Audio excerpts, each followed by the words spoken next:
الله أكبر.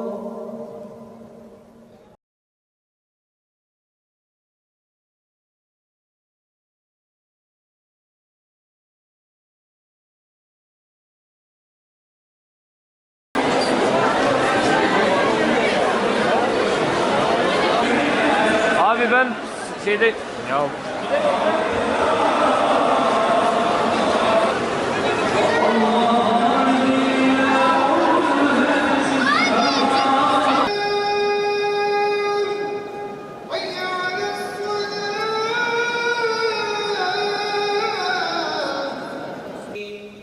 صراط الذين أنعمت عليهم غير المغضوب عليهم شكورا وقضينا إلى سمع الله لمن حمده.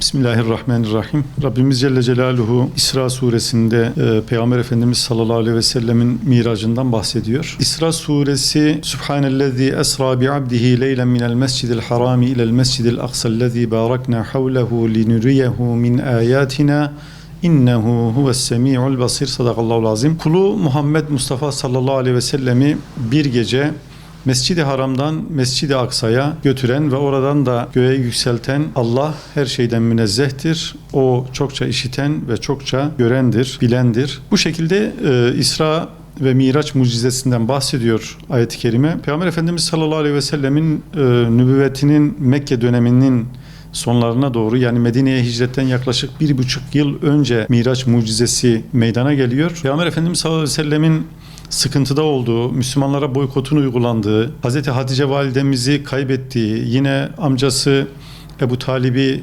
kaybettiği, Taif'e gidip tebliğ etmek amacıyla Taif'e gidip dönüşünde Taiflilerin taşlamasıyla taşlı saldırısına uğradığı, manevi olarak yani bedenen ve ruhen zorluk içerisinde olduğu, sıkıntılar yaşadığı bir dönemde, ki buna İslam tarihinde hüzün yılı olarak nitelendiriliyor. Böyle bir yılda Cenab-ı Allah'ın bir anlamda Peygamber Efendimiz sallallahu aleyhi ve sellemi ferahlatmak, ona bir moral, ona bir destek olmak, Miraç mucizesini ikram ediyor, ihsan ediyor. Dolayısıyla Peygamber Efendimiz sallallahu aleyhi ve sellem bir gecede Mescid-i Aksa'ya, Mescid-i Haram'dan Mescid-i Aksa'ya, oradan da göğe yükseliyor ve bizlere, inananlara 3 tane önemli hediye ile geri dönüyor. Bunların ilki, Allah'a şirk koşmak hariç bütün günahların bağışlanabileceği müjdesi, yani iman edip mümin olan, şirke düşmeyen bütün müminlerin günahkar da olsa tövbe ettiği takdirde, bağışlanma dilediği takdirde bağışlanacağı, Allah nezdinde af ve mağfiret olacağı müjdesi. Bu çok önemli. Hayatımızın içerisinde hatalarımız var, kusurlarımız var, eksiklerimiz var. Bazen çirkin işler yaptığımız durumlar olabiliyor ama Cenab-ı Allah bize şu mesajı veriyor: tövbe kapım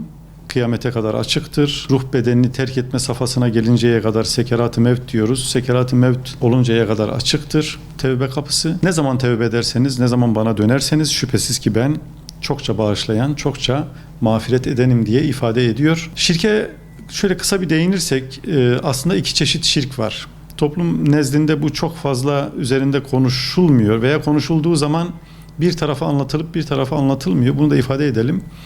Bir ibadetlerde şirk, bir de inançta şirk var ki bu ikisini birbirinden ayırt etmek lazım. Çünkü burada konuştuğumuz, yani Miraç gecesi şirk hariç işlenen günahların bağışlanması meselesi inançla ilgili olan şirk. Allah'ın zatıyla ve sıfatlarıyla ilgili başka birilerini bu zatı ve sıfatı özellikleri verdiğimiz takdirde bu küfürdür. Yani bu şirk Mekke'deki müşriklerle aynı inançsızlık sınıfına girer. Çünkü onlar da diyorlardı ki biz Allah'a inanıyoruz ama 360 tane putu da onun şerikleri, ortakları olarak kabul ediyoruz diyorlardı.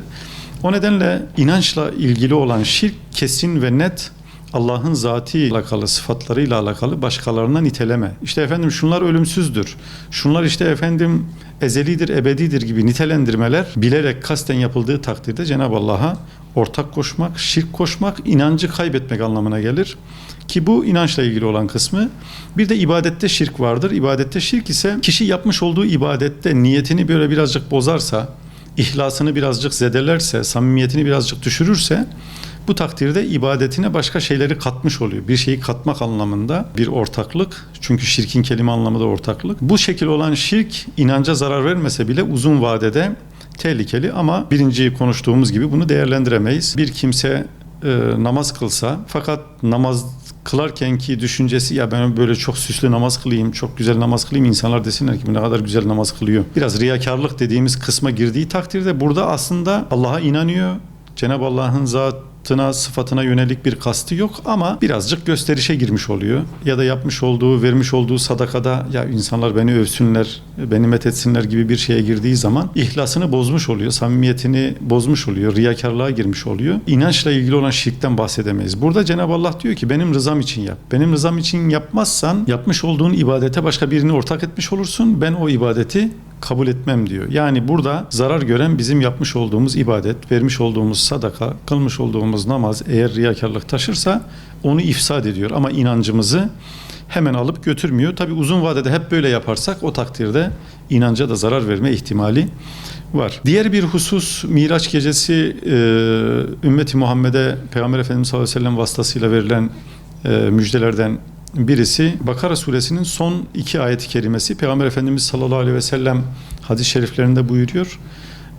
Bakara suresinin son 2 ayetini, yani Amener Resulü diye başlayan kısmı bir kimse yatmadan önce okursa o kendisine yeter.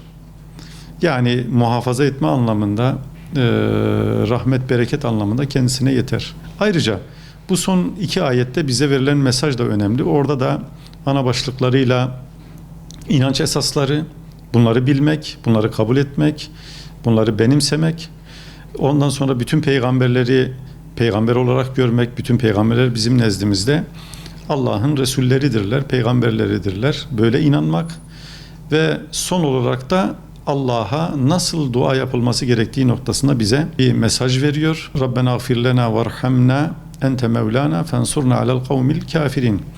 Yani Cenab-ı Allah diyor ki benden bağışlanma isteyin, benden merhamet isteyin, benden mağfiret isteyin, benden rahmet isteyin ve kafirler topluluğuna karşı da benden yardım isteyin. Siz tek başına buna güç yetiremeyebilirsiniz. Çünkü yeryüzünde Müslümanların sayısı her dönem müşriklerin sayısından, inkarcıların sayısından az olmuştur. Dünya kurulalı bu hep böyle olmuştur. O nedenle benden yardım isteyin diyor Cenab-ı Allah. Allah'ın yardımıyla ve sizin güç kuvvet, Cenab-ı Allah'ın desteği sizin güç kuvvetinizle ancak zalimler topluluğuna karşı, kafirler topluluğuna karşı muzaffer olabilirsiniz diye bize mesajı iletiyor. Son olarak da Miraç mucizesiyle birlikte bize verilen hediyelerden üçüncüsü 5 vakit namaz. 5 vakit namaz ümmeti Muhammed'e Cenab-ı Allah'ın Miraç gecesi verdiği hediyelerden birisi. Namaz bizim için önemli, bizim için kıymetli. Sadece bizim için değil, Peygamber Efendimiz sallallahu aleyhi ve sellem de vefatına yakın çokça üzerinde durmuş. Namazı sakın ha sakın dikkat edin namaza diye bize ısrarla tavsiyede bulunmuş Efendimiz sallallahu aleyhi ve sellem. Namaz Peygamber Efendimizin ifadesiyle dinin direği. Kim o direği ayakta tutarsa buyuruyor Efendimiz sallallahu aleyhi ve sellem dinini ayakta tutmuş olur. Kim o direği yıkmaya çalışırsa veyahut da heder ederse, zayi ederse dinini yıkmış olur diyor Efendimiz sallallahu aleyhi ve sellem. Burada tabi hani İslam alimlerinin ortak görüşü namaz kılmayan insan kafir olmaz hemen, fakat her an küfürle yüz yüze, her an küfre düşme tehlikesiyle karşı karşıyadır. Çünkü Efendimiz sallallahu aleyhi ve sellem buyuruyor ki bir kimse bir tek vakit namazı bilerek ve isteyerek hiçbir mazereti olmadan kasten terk ederse Allah'ın onun üzerindeki koruması kalkar diyor. Yani Cenab-ı Allah'ın bizim üzerimizde bir koruması var ama namazı terk ettiğimiz zaman, namazı zayi ettiğimiz zaman, keyfi olarak bıraktığımız zaman Cenab-ı Allah'ın o üzerimizdeki koruması kalkar diyor Resulullah sallallahu aleyhi ve sellem. Ve o zaman da Allah muhafaza küfre düşme tehlikesi de var. Bir takım başına başka musibetlerin, dünyevi musibetlerin gelme tehlikesi de var. Dolayısıyla namaz bizim için rahmet, bizim için bereket ve bizim için bir koruma kalkanı, tıpkı oruç gibi. O nedenle namaza sımsıkı şekilde sarılmamız lazım. Efendimiz sallallahu aleyhi ve selleme namaz emri geldikten sonra Kur'an-ı Kerim'de Cenab-ı Allah hem ona, onun şahsında da bize mesaj veriyor. Buyuruyor ki وَاَمُرْ اَهْلَكَ بِالصَّلَاةِ وَاسْتَبِرْ عَلَيْهَا. Ehline, evladu iyaline namazı emret ve üzerinde ısrarla dur. Hem kendin kılma konusunda sabırlı ol, kendini zorla, hem de ehlini namaz kılma konusunda sabırla namaza yönelt şeklinde ifade ediyor. Dolayısıyla bizler de aile fertlerimiz, eşimiz, çocuklarımız, diğer aile fertlerimiz noktasında namazı emreden, namazı öğreten, namaz konusunda örnek olan kişilerden olmamız lazım. Çünkü namazsız olan bir toplumdan hayır gelmez. Namazsız olan bir aileden bir hayır çıkmaz. Namazsız olan bir insandan, bir Müslümandan bir hayır gelmez. Namaz imandan sonra Müslümanlar için en kıymetli, en değerli ve en önemli ibadetlerden birisi. Çünkü onun için Cenab-ı Allah günde 5 vakit bize emretmiş.